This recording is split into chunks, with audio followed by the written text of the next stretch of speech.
तो गुजरात दंगा मामलों से जुड़ी हुई एसआईटी की रिपोर्ट को सुप्रीम कोर्ट ने सही ठहराते हुए नरेंद्र मोदी को जो क्लीन चिट उस रिपोर्ट में दी गई थी उसे बरकरार रखा है। लेकिन इसके बाद कई तरह के सवाल उठ रहे हैं, जिन सवालों पर हम चर्चा कर रहे हैं सभी मेहमानों के साथ। एक बार फिर से रुक कर लेते हैं। जफर इस्लाम जी, आपके पास में आऊंगी। प्रमोद कृष्णम जी को ब्रेक से पहले आपने सुना होगा, वो सीधे तौर पर आपके आरोपों पर यह कह रहे हैं कि बीजेपी का तो काम है हर मुद्दे को कांग्रेस की तरफ घुमा दिया जाए। देखिए, मैं आचार्य प्रमोद कृष्णन जी को बहुत संजीदगी से सुना और मैं जिम्मेदारी के साथ ये बात कहना चाहता हूं कि वो बच के निकलना चाह रहे थे। वो जानते हैं कि जो घिनौनी राजनीति उनके लीडर्स ने की है, आज उनके पास कोई अल्फाज नहीं है अपने आप को बचाने के लिए, इसलिए इस तरह की छोटी मोटी बातें करके वो निकलने की कोशिश कर रहे थे, बचना चाहते थे। जानते हैं कि उनकी पार्टी ने गलती की है, वो खुद जानते हैं कि ये सारे जो एलिगेशन थे वो गलत है। मौत का सौदागर कहने वाले लोग आज खुद बेल पे बाहर खड़े हैं और जनता ने ऐसे जिनको गलत तरीके से पेश किया, गलत तरीके से दुनिया की नजरों में पेश किया, उनको प्रधानमंत्री बनाने का जो है नवाजा, प्रधानमंत्री के पोजीशन से नवाजा।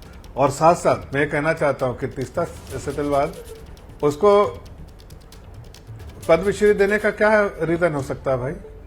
आखिर किस बात के लिए पद्मश्री दिया गया? क्या नेम टू फेम है? बाहर से फंडिंग लेना, इसके लिए आप उनके इशारे पे परिवार और सरकार जो उस वक्त की थी उसके इशारे पे किसी को फ्रेम करना है, उसके लिए आपने दिया पद्मश्री? किस काम के लिए पद्मश्री? और तो कोई कंट्रीब्यूशन नहीं है। उन्होंने जो पैसा आया उसको भी उसमें भी फ्रेम किया।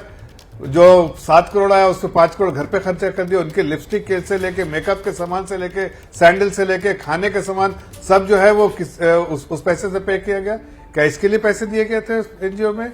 जिसने भी दिया था इसके लिए दिया था। इससे समझ में आता है कि देखिए, नहीं, एक मिनट, मैं थोड़ा 2-3 बातें कह दूं। पहले मैं उनको बहुत समय दिया आपने। मैं ये कहना चाहता हूं कि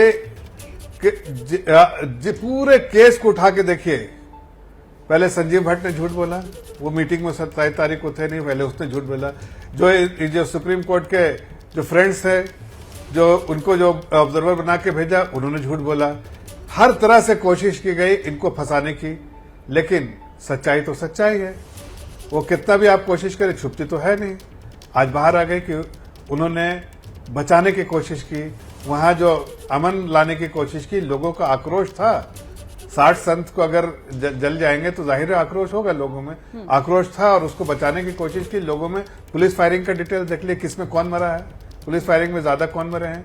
तो उससे सब समझ में आता है कि वो सारा चीज फ्रेम करने का काम किया था, जो सुप्रीम कोर्ट ने 2012 में ही कह दिया था कि गलत है, कोई एविडेंस नहीं है। लेकिन बार बार एक महिला को इस्तेमाल करके, जकिया जाफरी को इस्तेमाल किया तीस्ता सेटलवाद और लोगों ने, और अपने फायदे के लिए इसको इस्तेमाल करने की कोशिश की। आज दूध का दूध, पानी का पानी हो गया है। जो गलत है उनको वो जेल के रास्ते में है, यानी आप वही दोहरा रहे हैं। बीजेपी इस फैसले के बाद से ही कह रही है कि सब कुछ पॉलिटिकली मोटिवेटेड था। मेरे साथ 2 मेहमान और हैं, लेकिन प्रमोद कृष्णम जी मैं चाहूंगी आप इस पर जवाब दें। नहीं, आज बेचारे को मत तकलीफ दीजिए, शरीफ आदमी हो, नहीं बोल पाएंगे। इंसान है और मैं बहुत ही शालीन प्रवक्ता हैं। जफर इस्लाम साहब, मैं अपनी बात रखता हूं। आपने मुझे तो कह दिया कि मैं बचने की कोशिश कर रहा हूं, लेकिन सच बात यह है कि जिस समय गुजरात का दंगा हुआ, गुजरात का ये पूरा का पूरा हादसा हुआ, उस समय देश के अंदर सरकार किसकी थी? आपकी सरकार थी। अटल बिहारी वाजपेयी जी प्राइम मिनिस्टर थे। दूसरी बात शिरीन, मैं जिम्मेदारी से कहना चाहता हूं कि जब गोधरा में कुछ संतों को जिंदा जला दिया गया, अभी पालघर के अंदर 2 संतों की हत्या हुई थी, पीट के मारे गए थे। जब पालघर में, महाराष्ट्र में 2 साधुओं को पीट के मारा जाता है तो बीजेपी कहती थी उसकी जिम्मेदारी मुख्यमंत्री की है, उद्धव ठाकरे की है। लेकिन जब गुजरात के अंदर 60-61 संतों को जिंदा जलाया गया तो ये सवाल जवाब दूंगा शिरीन जी, तो हम गुनाहगार हो जाएंगे। तीसरा पॉइंट ये है कि अगर मैं जफर साहब, तीसरा पॉइंट ये है श्रीन जी, बहुत जिम्मेदारी से बात करनी, और मैं चाहूंगा कि जफर इस्लाम साहब, जफर भाई बहुत ही शालीनता से और जिम्मेदारी से जवाब दें मेरे सवाल का कि उस समय जब प्राइम मिनिस्टर अटल बिहारी वाजपेयी जी थे, जिनका हम बड़ा सम्मान करते हैं, खुद उन्होंने कहा था कि आप राजधर्म निभाइए। कांग्रेस थी कहाँ वहां? तो सवाल ये उठता है कि सरकार आपकी राज्य में आपकी जिम्मेदारी बनती थी। अगर हम कहें कि आपकी जिम्मेदारी है तो हम गुनहगार हो जाएंगे।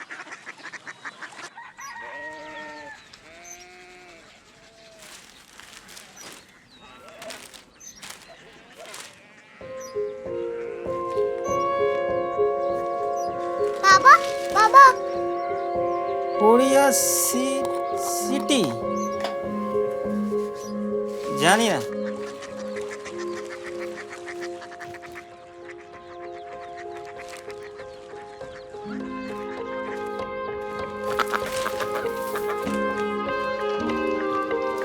कोरिया सिटी हाँ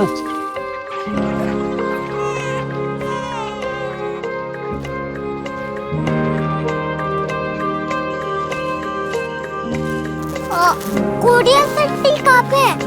शहर अंग्रेजी लगे हैं।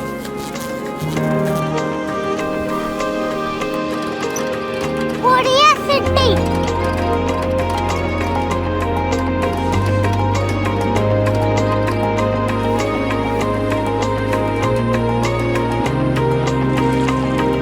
वो बहुत दूर है।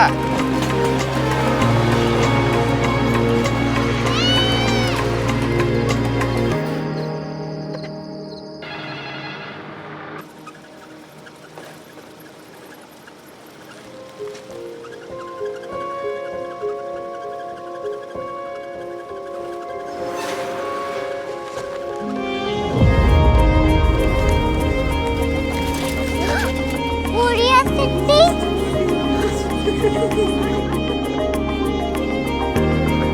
दुनिया को बोलना नहीं। कुछ लोग बड़े होते हैं। कोरिया सिटी कहाँ है? प्रोफेसर साहब को पता होगा। हो, ये छोटा वाला ग्लोब लगता है और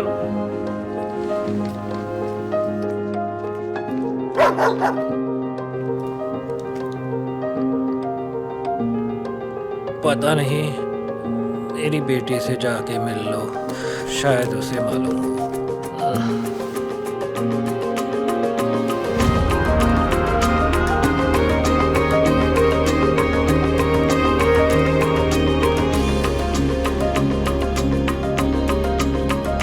हाय,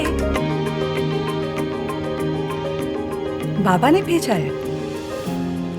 come here. Korea city Korea city नहीं, क्यूरियोसिटी। वो क्या? That's what brought you here. जो तुम्हें यहाँ तक ले आया। क्यूरियोसिटी